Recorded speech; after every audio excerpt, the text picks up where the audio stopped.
لو أنزلنا هذا القرآن على جبل لرأيته خاشعا متصدعا من خشية الله، وتلك الأمثال نضربها للناس لعلهم يتفكرون.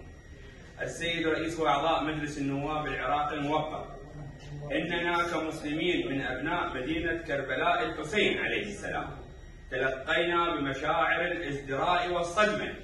جريمة الاعتداء البائس في حرق كتاب الله الأعظم على يد الصعلوك وتحت حماية دولة تدعي زيفا دفاعها واحترامها لحقوق الإنسان